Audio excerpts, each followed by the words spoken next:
Hey, Sooner football fans. This is your Sooner Football Fans podcast. You got Terry and Rob here. Boomer up. Boomer Terry. And we are coming at you from the podcast palace in beautiful Norman, Oklahoma. Where we are not affiliated with the University of Oklahoma. But we do have eligibility left. And hit that subscribe and like button on whatever podcast app you're listening to. And it's game week, Rob. Game week. Everybody needs to go check out Tailgate Connect. www.tailgateconnect.com. Dan Donnelly's little company. Probably more than little, but it's a pretty good job. Yeah, for sure. And if you were going to come to the Sooner game against UCLA in California, you can still go to the game, but you can't go to the tailgate. Tailgate is sold out. Sold completely out. It is full, and unfortunately, he can't open it up to any more people. I don't know. It's probably some type of California capacity thing. Law. So, but check out if you're going anywhere and you want to go check out the best tailgates in the country, you can sign up through Dan's website, tailgateconnect.com. Yeah, because next year we're going to Army. Can't wait for that trip. Yep.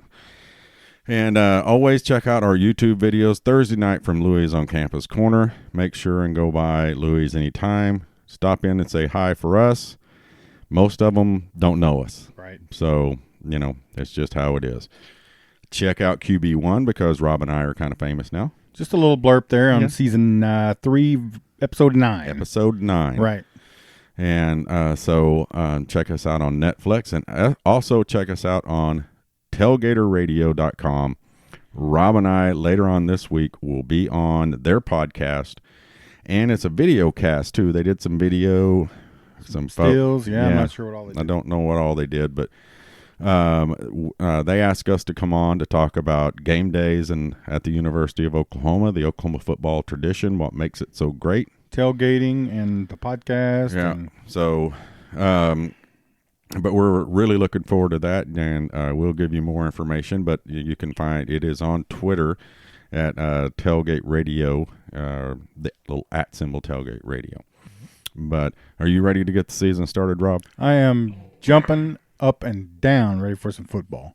Me too. And we got a big week of podcasts coming up to kick off the season. First up on deck, we didn't want to put him off at all. And we're glad to have the man, the myth, the killer of all things Texas, BLINKIN Riley. Boomer Blinkin. Boomer, guys. How's it going, man? It's going pretty well. Staying busy. Doing some doing the Twitter thing. I've just got a promotion on my actual job, real life job. That's pretty nice. Does that mean you're busier, or does that mean you get to sit back more? I think I've hit the point where, the higher up, the less work you get. There's that point, right? Yeah. You start getting promotions and you get more and more and more work, and then you hit that cutoff point where it starts going backwards. I think I've started to hit that point. Oh, well, I hope your boss doesn't listen to this podcast. So, but so are you pumped for the season to finally kick off this weekend? I'm so pumped. Yeah. It's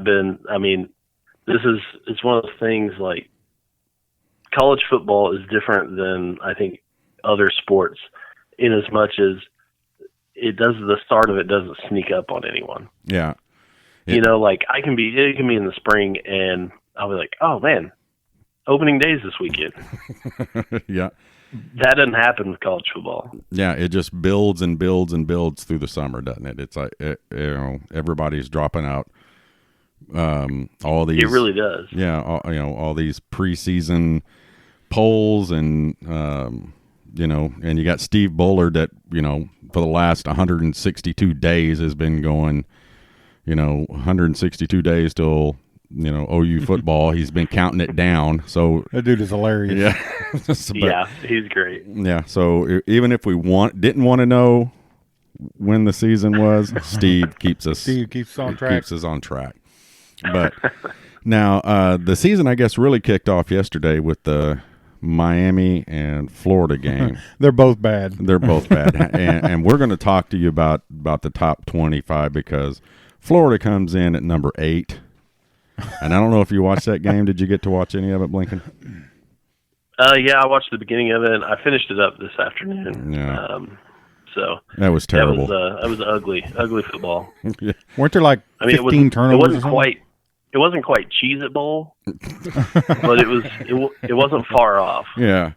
Well, I think Florida had like 9 or 10 or 11 sacks by the end of it, and the last drive that Miami had, I was pretty sure Florida was just going to give. They could have just turned around and gave it to them every time they got a stop. They had a personal foul, 2 interference calls, pass interference, and just kept on like consecutive fourth downs, like third or fourth downs or something. I had to stop watching. Oh my gosh, because they're just terrible, both of them. There's But no way they should be ranked number 8. no, well, they're the SEC. Oh, no. Come on, Rob. Well, it's the SEC. Super. It stands for super really good football is what the SEC stands for. All right. I think they makes just perfect every sense. year they just shove 5 or 6 SEC teams in the top 10 and see which one comes out. Yeah, that's about right. Yeah. So speaking of the top 25, let's get your opinion on the top 25. Okay. Let's start at 25. Okay. We'll run through them real quick. Stanford last year was 9-4 out of the Pac-12. You good with that? Yeah, I'm good with that. I think Stanford's going to be pretty good this year. All right. Number 24 is Nebraska.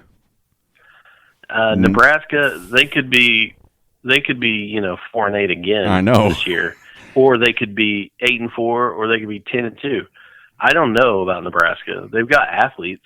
Yeah. I feel like putting them at number 24 is almost like okay, we acknowledge you're a thing. We'll wait and see. Yeah. If that makes sense. Yeah. Well, they got to earn it back. I mean, you can't just give it to them. They were 4-8 last year, Rob, and they come in at 24. I agree. It seems a little high to me too, but I mean, who else are you going to put there? Army. Well, yeah. and it speaks to just kind of how people don't know what to make of Nebraska. They had probably, I think, 20. They were left off the ballot on 20 voters, top 25, and they had a 25 vote for 24, 23, 22, 21, 20, 19, 18. Somebody put them at 15, and somebody put them at 12. Wow. So people don't know where they are really going to fall. Yeah. I think they ended up at 24 just because their votes are so spread out. Yeah.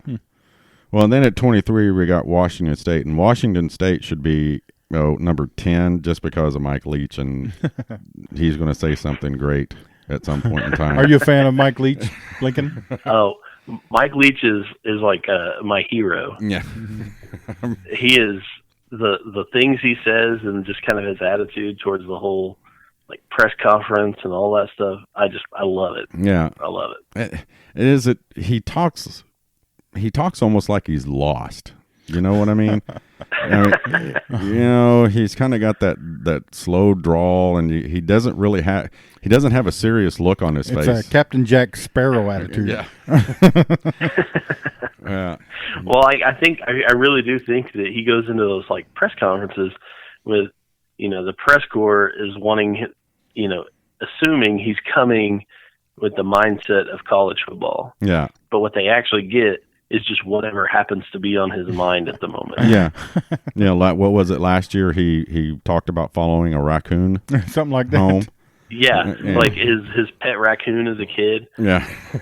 Then remember the time he went all in on the like marriage process? Oh yeah. That was like and a the 30-minute wedding planning and stuff. And nobody's like, hey, hold up. Yeah, what are we talking about? Yeah, stop. Let's talk about football, Mike. No. Let's talk. It's pure radio genius is what it is. Yeah, it's great. Then we got Syracuse. Yeah, they were 10-3. I guess that's okay. Yeah, it's all right. I mean, we'll see. Iowa State at 21. I think they'll end up a little bit higher than that. Quite a bit higher than that. And then Iowa I'm not ever sold on Iowa. What about you, Rob? No, Yeah, they're terrible. at least to be like, go run the table or something. Yeah.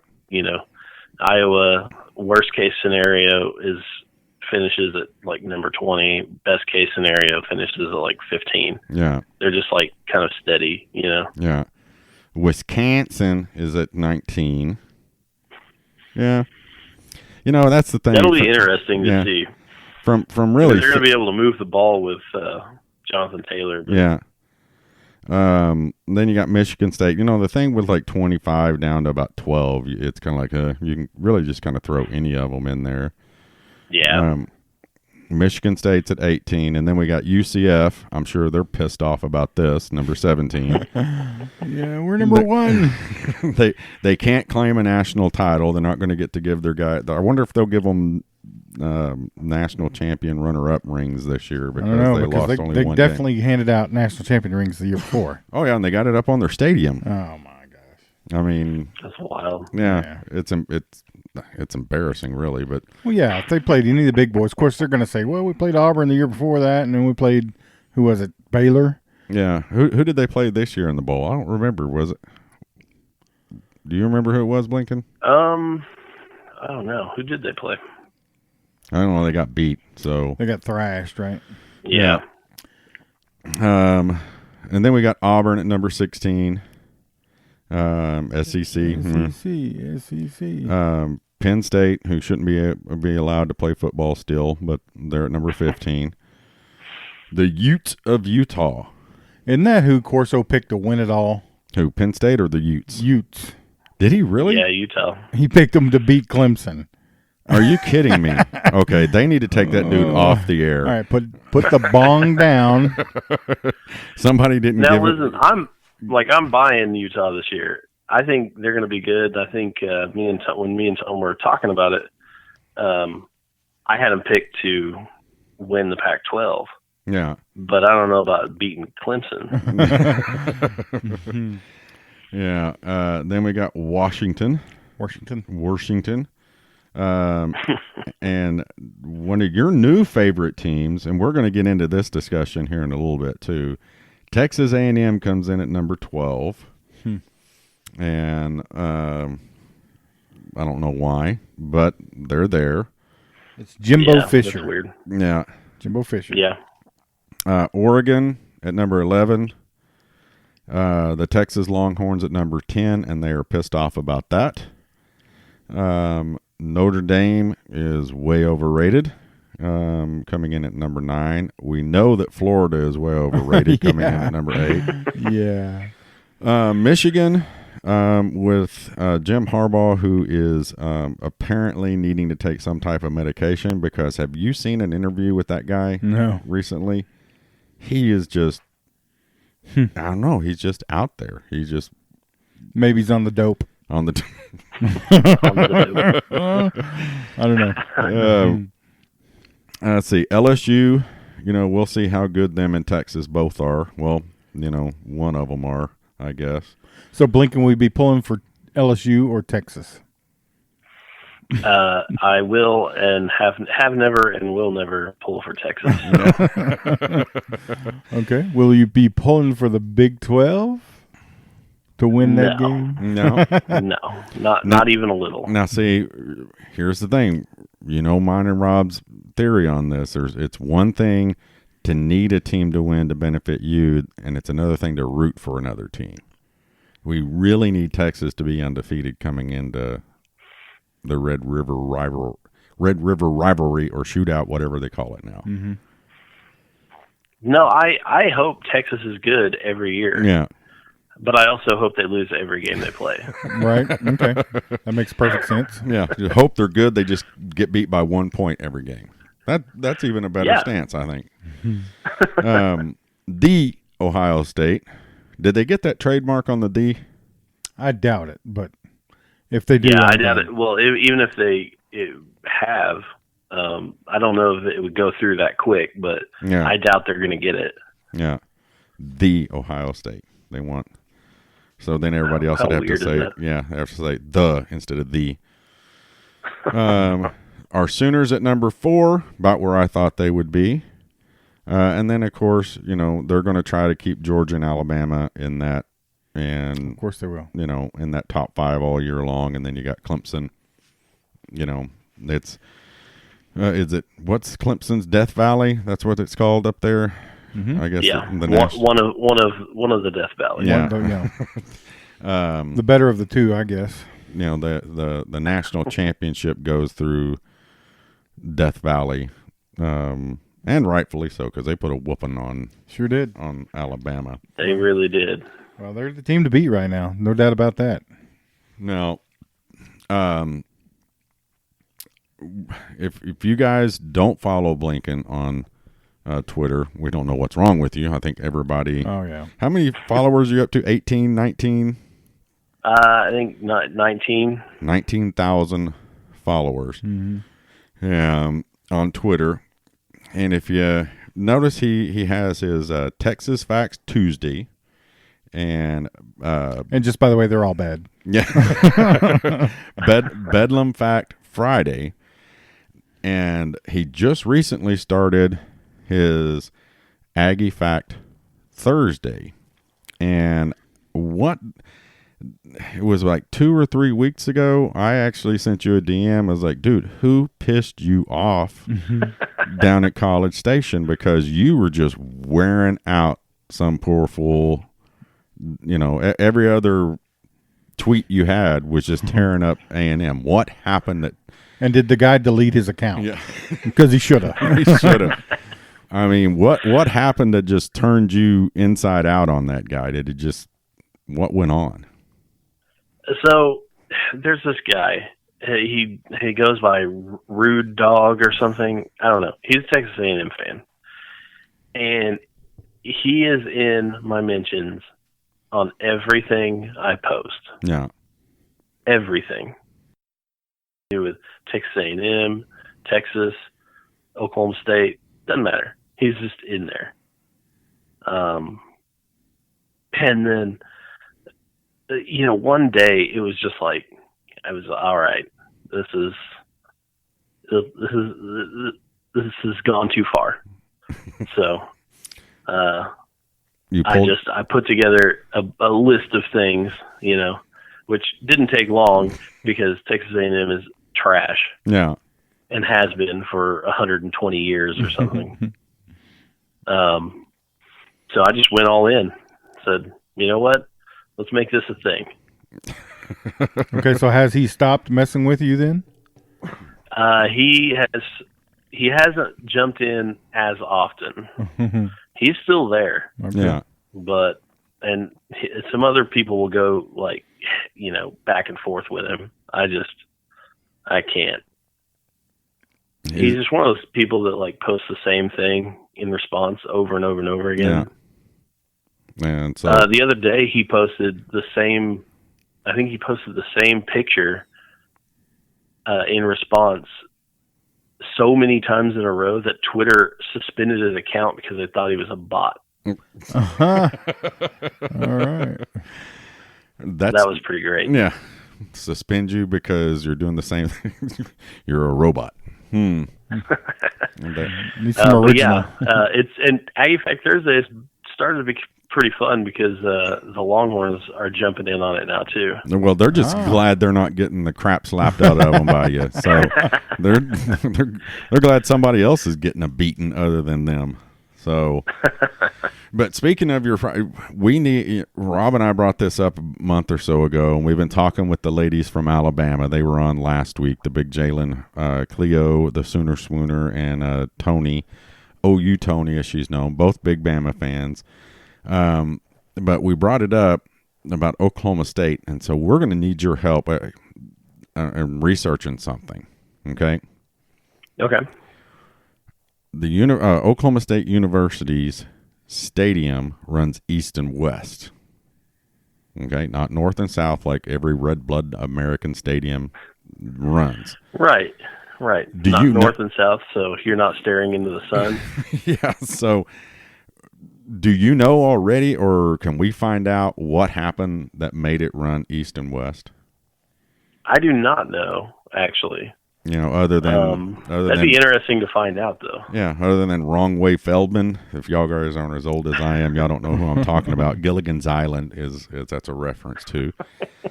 Wrong Way Feldman. It must have been their surveyor that got out there and sent it sideways. But yeah, no joke. Yeah, if you and he must have done it at like noon. Yeah, when the sun wasn't in his eyes. Yeah, or he had a stick up and said, thinking it was a compass, and at noon, and he said, whichever way the shade goes, afternoon is north. Nope. Well, it's right after their. Yeah, that would be interesting to find out what happened there, or why they did it that way. Yeah, it's just weird. I mean, I don't know of any other. I think even indoor stadiums. There's one other. I can't remember who it is now, but there's one other stadium that runs east and west. Who? Come on, Rob. Don't just say there's one under. There is one other stadium that runs east and west, but I can't remember who it is. Somebody will know and they can post on here. Okay. Maybe like Bug Tussle High School. Maybe Stillwater High School. It has to be right. Theirs is going that way, which would be hilarious if the Pioneers is going north. But that's something I've been always wanting to find out, is how that happened and what their thought process was behind it. So yeah, I'll have to find that out. Yeah. I'll take a note here. One other thing before we get in. Before we get to this. Did you see, we know that everybody, you're looking for stuff to talk about during the off season.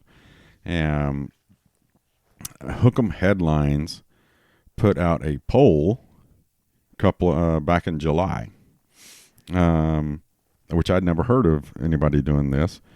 Hook'em Headlines is, who is your least favorite Oklahoma Sooner of all time? They actually had a poll and posted. There's only like 800 people posted on the poll, but who would you think is in this poll? Who do you think is the?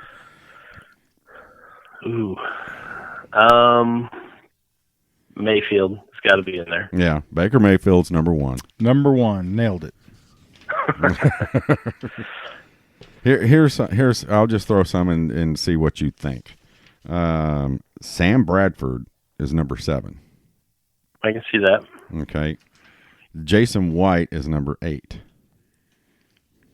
I don't know why. Jason White.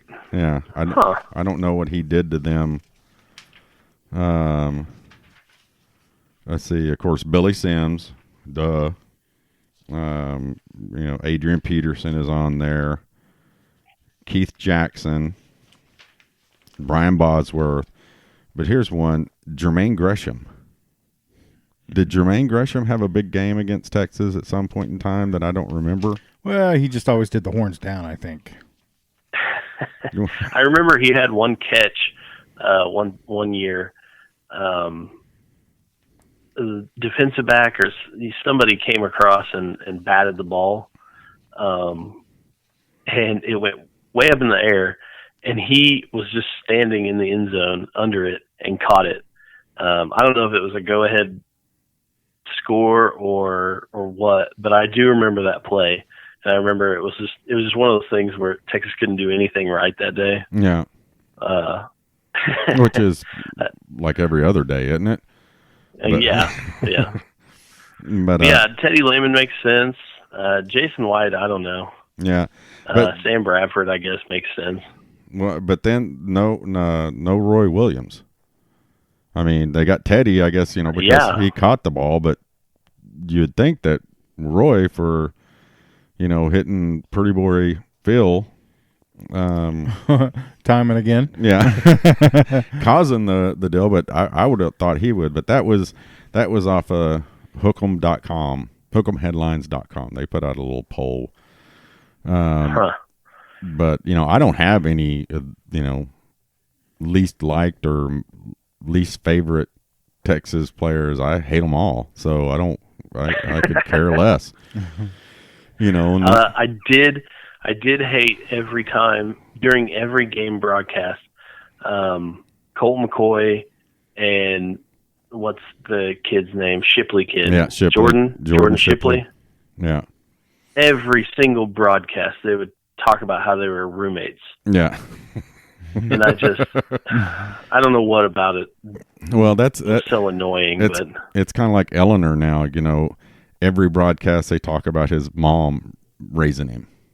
You know, it's like, yeah. I mean, I hate to make light of that, but it's like, really? I mean, you're going to say every time I watch, I come across a Texas game, they show his mom in the stands, and then they talk about how she's raised him. I'm like, I don't, well, at least they don't have, who's your old favorite commentator from a couple years back, Rob? Brent?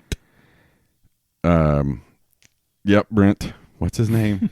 Brent Musburger. Yeah, Musburger. He got kicked off the air when he was talking about how hot the players' moms looked in the stands. Oh, yeah, he was oogling A.J. McCarron's girlfriend. Right? It was creepy. Yeah. It was. You're sitting there watching, you're like, ooh, wait a minute, this is crossing the line. Somebody give him his medicine. Like when Joe Namath was hitting on that chick. No, that was hilarious. Okay? Yeah, I was cringing for him. I was like, oh, dude, this is going to be so bad for you. Yeah, he was drunker than a skunk and sitting there, that it was one of those mornings he woke up and was like, oh, crap. Did I do that on TV? Oh. Mm-hmm. His publicist was like, dude. Yeah. That was great, though. You're so pretty. But, oh, no. That's funny. Yeah, anyway, one more thing before we get into Oklahoma football, Blinkin, that we just wanted to get your input on. Did you see all of the SI top 10 deals that they had out there? I guess they had like 15 of them. And of course, yeah, I saw most of them, or I went through most of them, especially the all-time programs. Well, college football. Yeah, we barely made that list. Oh my gosh, that's so stupid. Yeah. And the thing is, like, people, were so quick to say, oh, they were just in it for the clicks, and oh yeah, they're just being controversial, so you go read the page or whatever. I mean, I can see that from some of these, like, kind of aggregating websites like FanSided or CFB, Score, that or CFB, something like that. Yeah. But This is like Sports Illustrated. SI is like a long-standing thing, and the analysts that they have and writers they have on staff, I feel like probably take themselves pretty seriously. Yeah. And so I think it'd be a pretty heavy accusation to say that they just made something in to get people to click on their website. Yeah. Which basically leads us to it was not malicious or trying, clickbaiting. Yeah. And it was just simply incompetence. I think that may be it right there. You may have got it right there. But, other than, Tennessee had no business in the top 10. Okay. Yeah. In my opinion, two teams that, shouldn't have been in the top 10 or that Oklahoma should have been higher than is Penn State and Notre Dame. They haven't won a championship, either one of them, in 33 years. Okay. Relevance has to have something to do right now in, when you're naming the programs. Now, if this list would have been the top 10, recognizable programs? Yeah, Notre Dame, Penn State. But to have those two teams ahead of Oklahoma, USC and Texas too. I mean, Oklahoma should have been at least number 4 in the top 4 of this thing. What do you think? At least in the top 4. Yeah. You can make an argument for number 1 or, anywhere in the top 3. I don't know. You can make an argument for Ohio State being number 1. You can make an argument for Alabama being number 1. Yeah. But really, I think outside of that, you kind of start, I don't know, you lose you start having to have you losing credibility if you're arguing things outside of those three. I think. Yeah, it was just, but to have Oklahoma at 10, and who would have been? I wouldn't even. I would have put, I don't know, Florida or Florida State on there before I would have put Tennessee. You know, hell, I might have put the Minnesota Gophers on there. Yeah, I mean, maybe. Tennessee is like, I don't know. Tennessee's weird. That whole list was just, it was almost like, I don't know. It was just garbage. Texas above Oklahoma, like even just narrowing it down to that. Right. Right. Texas above Oklahoma. Oklahoma has owned Texas out there, for 18 years What serious person out there thinks that is the case? Yeah. I don't know. Yeah. But they also had the top rivalries, okay? And what gets me about this one is A&M and Texas are on there. They don't play anymore. Pitt and West Virginia were on there. They don't play anymore. And, you know, Oklahoma and Texas is at 3. But they had teams that weren't on there, and they left Oklahoma, Nebraska. Oklahoma and Nebraska was so much bigger than Pitt, West Virginia. Maybe right. If they're going to include rivalries that aren't played regularly anymore, how do you put those on there above Oklahoma, Nebraska? Oklahoma, Nebraska. Well, it's been so long since we played that they were probably 22, 23-year-old kids that never really seen an OU Nebraska game. Yeah, true. Probably. I mean, honestly, because that's the only way I can see that somebody would leave that rivalry off of the list. Yeah. Yeah.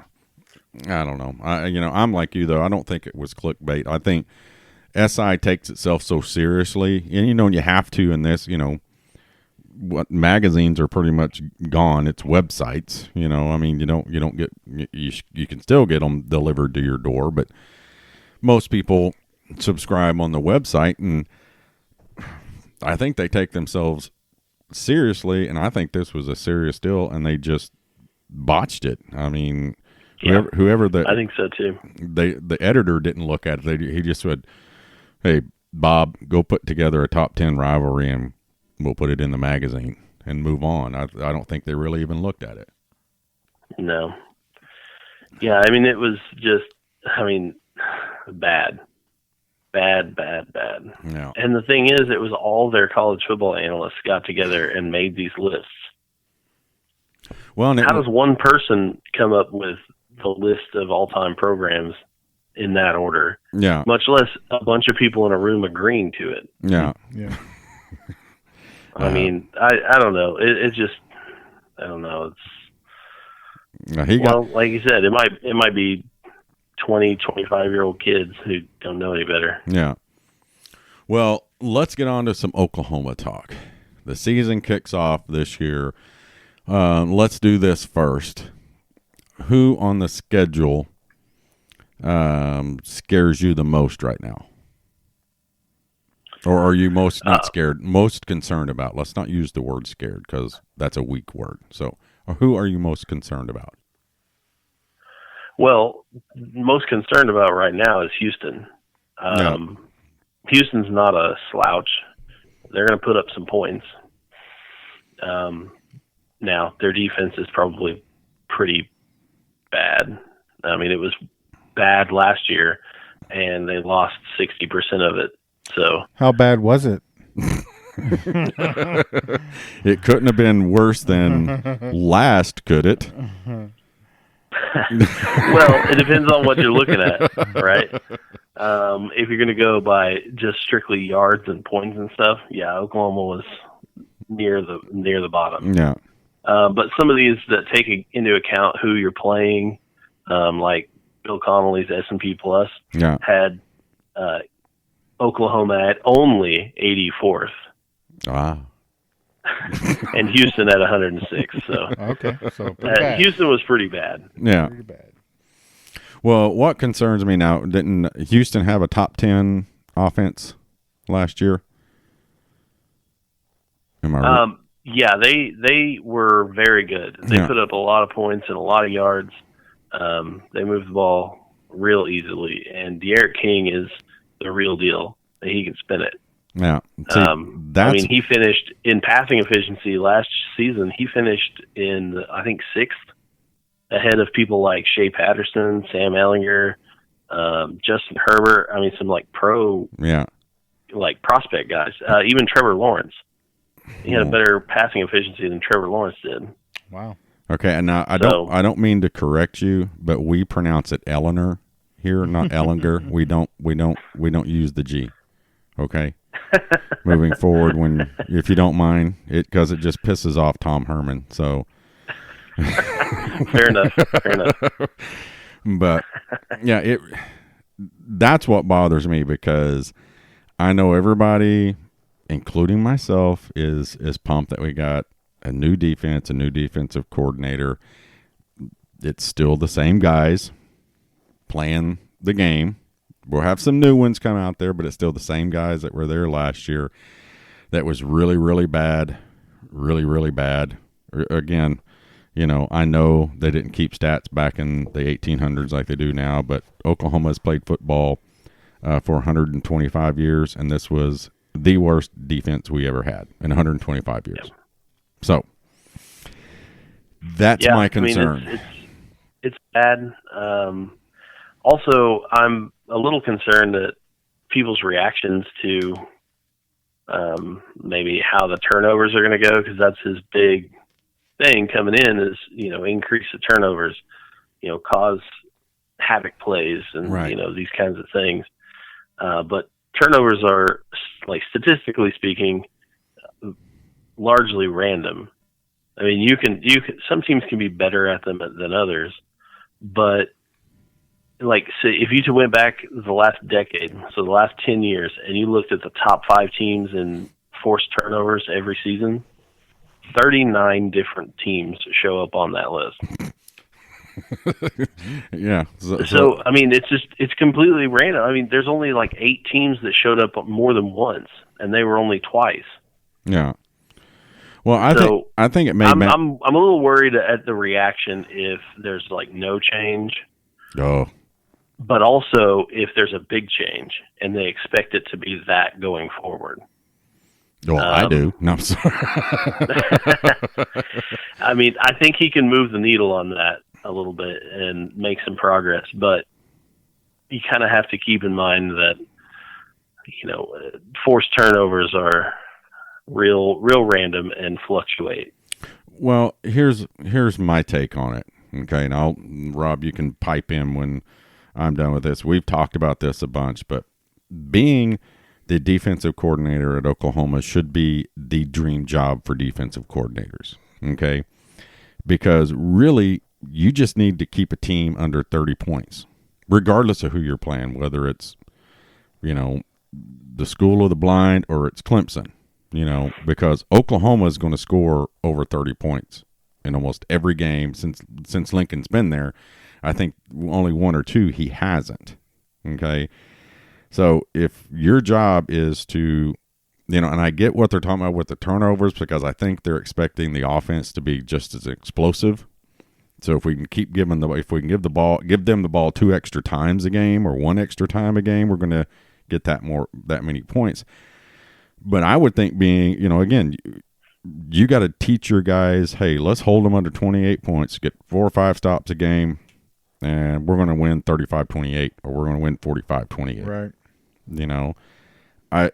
It seems like it. I mean, it seems easy. I don't know why they don't hire me to do it, but no, it's to me that's the good part about being the defensive coordinator at Oklahoma. You've got the best offensive coordinator, or maybe the best offensive mind in football right now. Maybe. On the other side, all you got to do is complement that. You know what I mean? We don't have to be the 1985 Oklahoma Sooner defense. Well, the problem with that offensive mind, I'm sorry, Blinkin, if I jumped in there on you, but is when the offense scores in 3 seconds, the defense is like, oh, we didn't even get to sit down and we're already back out there. And then, we're putting points on the board at will, and then the defense is just not getting any rest. So, I mean, I see that part of it, but they should be better than dead last. Well, and they were dead last in the Big 12. Ugh. I mean, not just that's a Big 12 that includes Kansas, by the way. Yeah, exactly. Yeah. And it's as excited as everybody is. I'm, quiet or not quietly, loudly optimistic. I just don't see where the change is going to come. It's not like we've got, now I'm not saying that in 3 years it won't change, but everybody's like, well, did you see what he did at Washington? Well, he didn't do that in 1 year. It was like 2 and 3 years is when that defense improved. Right. And it wasn't like he came in and snapped his fingers and all of a sudden Leach had a good defense. It didn't happen that quick. I hope it does here, but it's going to take time, and I just don't. It's the same guy's plan. I mean, it's not like. I mean, everybody thought it was Mike Stoops' fault, and when he was going to be gone, we were going to get miraculously better. Well, maybe we didn't upgrade from Stoops. Yeah, we got worse. Maybe we've upgraded now. Yeah, I don't know. I don't know. I mean, it's going to take a little bit. Yeah, but I think it's a good kind of area to work on. Yeah, turnovers, because they are kind of random, but they're also hugely impactful. Like you said, I mean, one turnover more a game or every other game is going to be huge. Right. Now, have you seen what they've got in this? I guess in all the meeting rooms, the defense meeting rooms, they got a football on a spring when you come through the door, and the defenders are supposed to slap the ball. Oh, really? Yeah, I hadn't seen that. Yeah, there was something on ESPN. I can't think of the guy's name. He's been going from campus to campus, and they were talking to the defense, and in all the defensive meeting rooms, there's a ball on a spring. Not just a loose. It's a pretty tight spring, and they're supposed to come through and punch the ball every time they come in and out of a meeting room. So you know what I would have in the defensive locker room or the defensive meeting tackling room? Dummy? No, it would be the last place. Yeah, it would say last. Yeah, you were dead last. No joke. Yeah, and the last place trophy would have to be a garbage bag. A black Glad bag with last on spray painted on it. I promise you, I would do that. You were last. Yeah, you were last. Remember this. Y'all were terrible last year. Rob, you're going to cut yourself, man. Okay. I will cut you. Okay, I gave Rob, I used to buy and sell stuff at auctions, and I gave Rob a little oriental sword. It's a samurai sword, sir. It's not a samurai. It's a samurai sword. It's a samurai sword. He was in the garage the other day. He's like, hey, this is pretty cool. So I gave it to him tonight. He's sitting here with it on his stomach, and he's pounding it. Hitting. I didn't say it was sharp, but it is a samurai. I'm about to tweet it out too. Watch. It's a samurai. I look over sword. here and he's sitting there and he's slapping this. The sword is in his gut and he's hitting the sword. I'm like, man, you're gonna like. I was trying to commit Harry Carey. Yeah. Or is it Harry Krishna? Which one is it? I don't know. I don't know either. Harry something. You're gonna end up being a Florida man story. Oklahoma man. Right. But I think the Houston game though is it's going to be a great measuring stick. I hope. I mean, I think so too. Last season we kind of got a little excited through those non-conference games. Yeah. About kind of the defense and how they were doing. But this is a real defense, right? That can really put up some points and move the ball, and so I think this will be a good test. Yeah. You could probably take some from how they performed during that game. Yeah. Yeah, because I mean, I know I was Florida Atlantic last year. I was worried about that game, but those guys could play offense, and we shut them down. I was like, hey, wait a second here. We might have a defense, and then Army came to town and shot that out of the water. Yeah. Who else other than Houston do you of course Texas is always one everybody's got their eyeballs on. Right. Texas is OU Texas. You can you never know what's really going to happen in that game. Yeah. Iowa State is going to be pretty good. But we have them at home. Which matters nothing. it doesn't matter when we got Iowa State at home. Remember, they beat us 2 years ago. So TCU is interesting because I don't know how good TCU will be at all. They could be very good or they could be very bad. Yeah. But he normally, man, when he's had a down year, they rebound like no other team around. You know what I mean? They don't stay. TCU doesn't stay down. You know, they have a bad year and come back with a vengeance. Patterson has something in the water he's given those kids down there. I mean, other than that, I don't know of any of these games. Maybe Oklahoma State. It's in Stillwater. We might, depending on how the quarterback situation kind of shakes out. If Spencer Sanders is as good as, or lives up to his hype or potential for the last couple of years, then that might be a pretty good game. But Baylor, I'm thinking that Rob's become a Baylor fan. I don't know is it because they're Baptists or. I have. I don't remember this happening, but. Well, I mean, we've talked about Baylor's gotten, they come off that 1-win season or they're 2-win season? They're absolute cheaters. So. Yeah. And I mean, that's nothing to, I don't turn your nose at. Yeah, I mean, they had 1 win and then they were pretty competitive. 7-6, I think. Yeah, so they're headed in the right direction now. And then there's Kansas with, again, another coach that I thought he was weird before. Did you see him? Did you see anything that they did on him this weekend? No, I haven't seen it. Did you see it, Rob? I did not. He's sitting in like Denny's, having breakfast with somebody. Number one, he's dyeing his hair that dark red, and you can tell it's hair dye.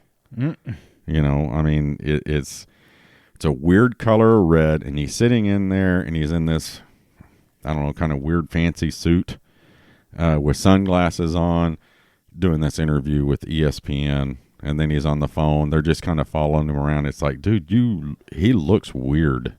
I mean, and he, maybe that's what you need in Kansas is somebody who, believes he believes they got the players right now that they can start winning, and that they're hitting the ground recruiting. It's a great place to recruit to. I'm like, well, he has recruited to Oklahoma State, so maybe it's better than Oklahoma State. I don't know, but yeah, maybe. I mean, I don't know. We'll see. It's an interesting little experiment there.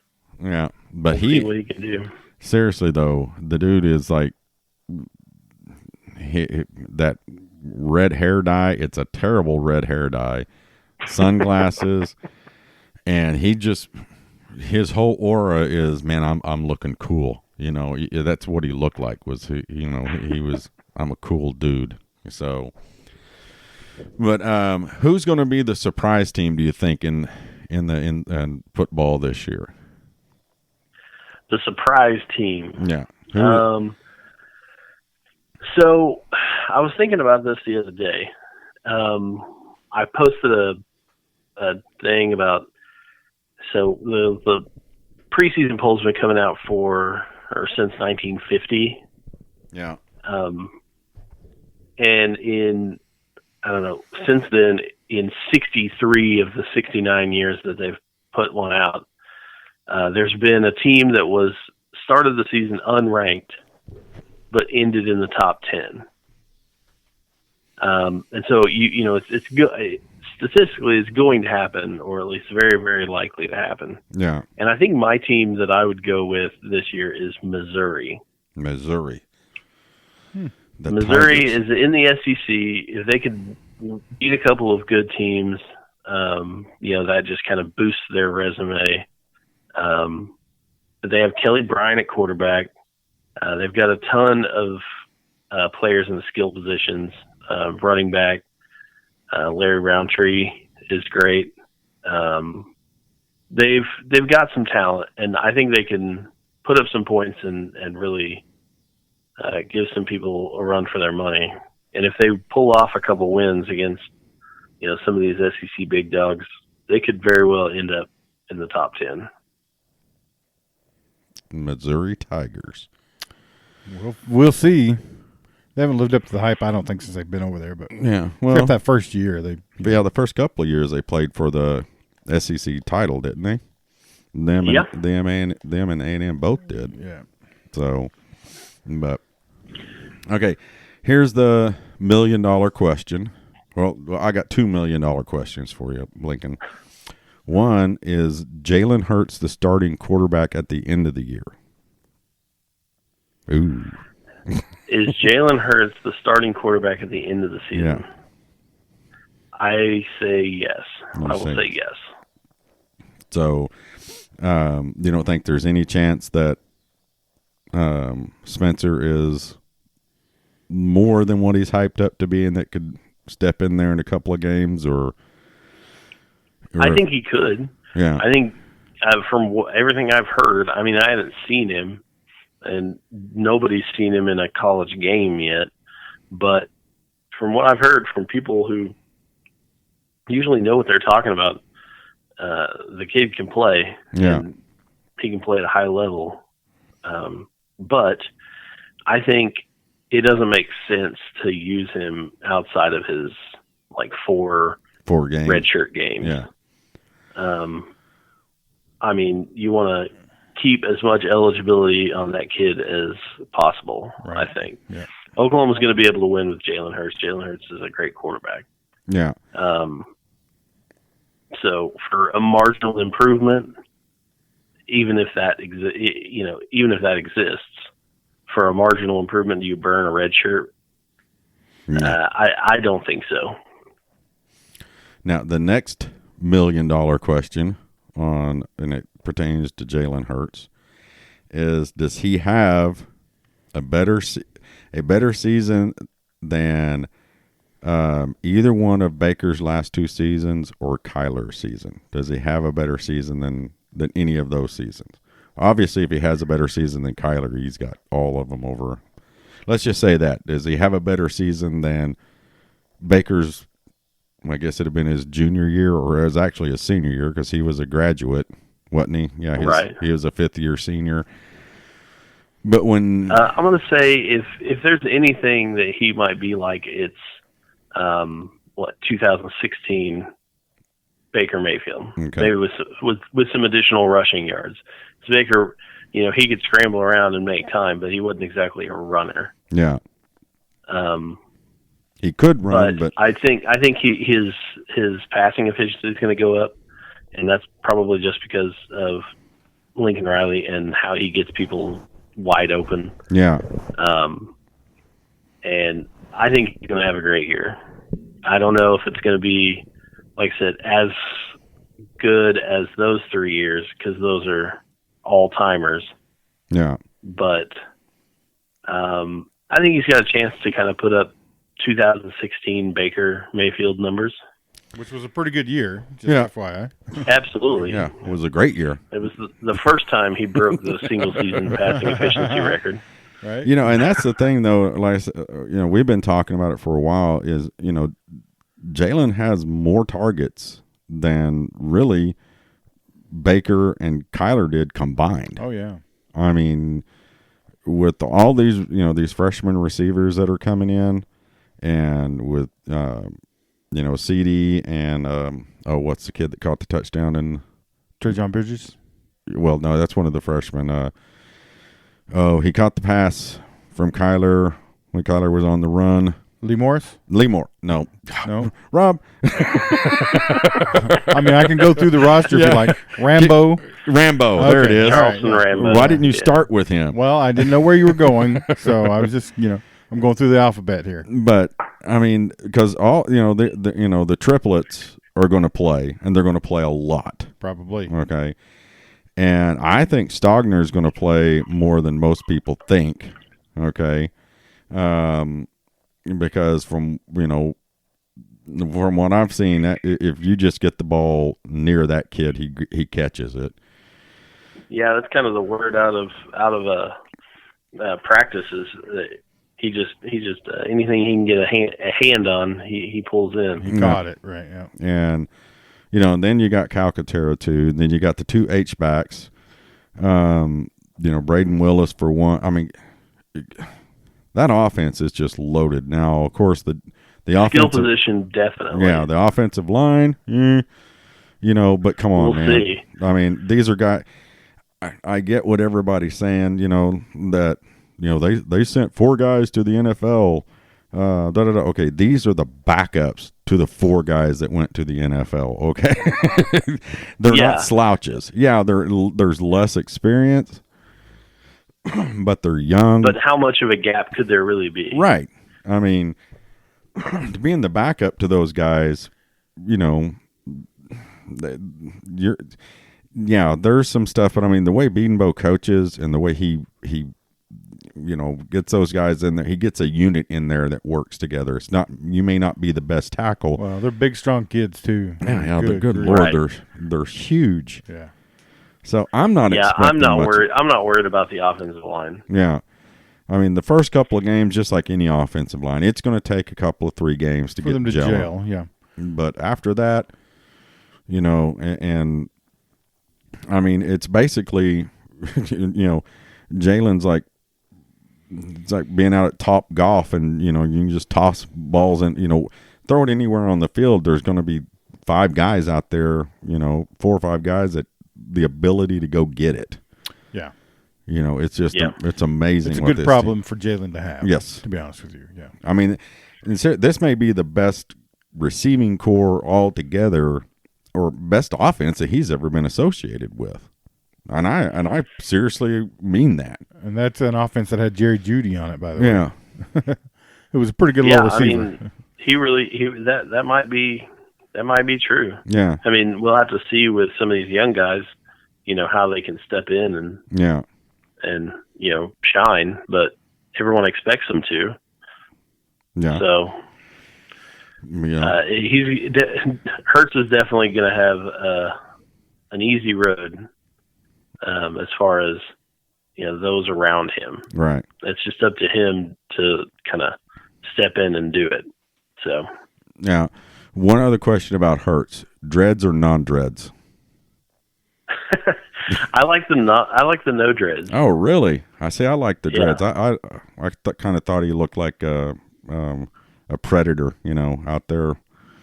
Anybody with dreads hanging out their helmet kind of looks like a predator. So not the Predator, movie Predator, not like eerie, creepy Predator. Not like Joe Biden Predator. Yeah, no. We don't talk politics, Rob. Oh, my bad. But, Blinkin, is there anything that you want to share with everybody? Anything that's been bearing on your mind that you've got to let go of, or that you want to discuss with us, or any type of enlightenment you have for us? So I came across this stat a couple days ago. So I was looking at kind of Lincoln Riley's performance since he started calling plays. So since he took over as offensive coordinator. Okay. And I, put all the years together, and in the 4 years that he's been here, and I don't know about anybody else, but this just absolutely blows my mind. Of all the offensive plays that he's called since he's been at Oklahoma, over 42% of them resulted in a first down or a touchdown. Good. Oh my. I like it. 42%. Good Lord. Mm-hmm. I went back and looked, and checked your math, double checked it. There were only 7 teams in the last 10 years that had a single season at that rate. Man, and he's done it and he's maintained it for 4 years. Wow. I think that's just incredible to me. Yeah. And it just kind of speaks to how just absolutely efficient he runs that offense. That you hit the nail right on the head. That's the best description everybody tries to, dynamic and all this other stuff. It's, and us as fans, I've never thought of it as dynamic, but you hit it right there. That's the word. It's efficient. It does what it's supposed to do, and Yep. And it's there you go, get first downs and touchdowns. That's what it's supposed to do. And 42% of the time in 4 years. That's pretty impressive. Yeah, I couldn't believe that when I looked at it. And like I said, there were in the last decade, there have only been 7 teams managed to have that for a single season. I think one of them was 2013 Florida State. One of them was the year Cam Newton was at Auburn, won that championship. Yeah, but you got to kind of all-time offenses here. But part of the math with Cam Newton and Auburn has to be the amount of money they paid him. So So 13 Florida State, Auburn with Cam Newton. Who else? I think there was a Baylor team on that list. I don't have the list in front of me. Oh, okay. There was a Baylor team on that list. Last year's Alabama team. There were a couple of others, but like I said, there were only 7 in the last decade that maintained that rate for a single season, and Priley's done it for 4 years. It's pretty impressive. That's really. I mean, impressive. last single season, the rate the rate for just last season for Oklahoma was like 56%. More plays ended in a first down or a touchdown than didn't. That's crazy. 56%. That is just outstanding. And as much as we have the ball, I mean, think about that. Yeah. Yeah. That's nuts. Crazy. But yeah, I thought that was a really interesting thing, and just kind of illustrates just how crazy the last 4 years of offense that Oklahoma has had have been. Yeah. That's amazing. Well, Rob, you got anything else for Blinkin? No, I appreciate him coming on. All Dude, of his stats are great. Do you want to dumbfound us with anything else now that you've left us speechless and sitting here looking at each other going, how the F does that happen? But No, I think that's all I got, guys. Well, again, what you've got your BlinkinRileyPresents.com, right? And then your Twitch. Share with everybody what you're doing out there on social media and the World Wide Web. So we've got a website. We're going to be doing pregame and postgame articles on Thursdays and Mondays at BlinkinRileyPresents.com. Me and Tom Crittenden.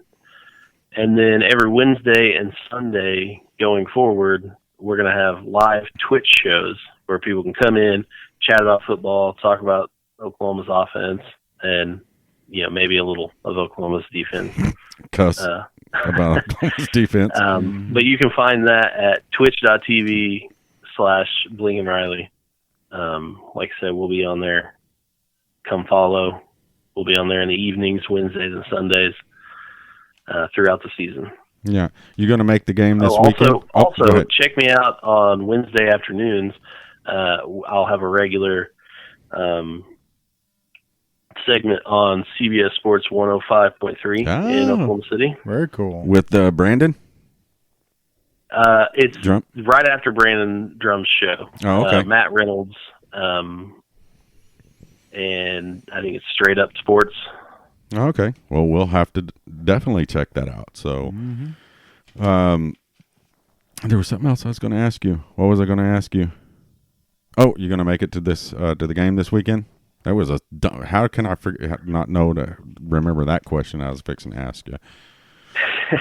Actually, I'm not making it to the game this weekend. I'm going to be in Tulsa. I've got a golf tournament against my brothers that I've got to go win. So,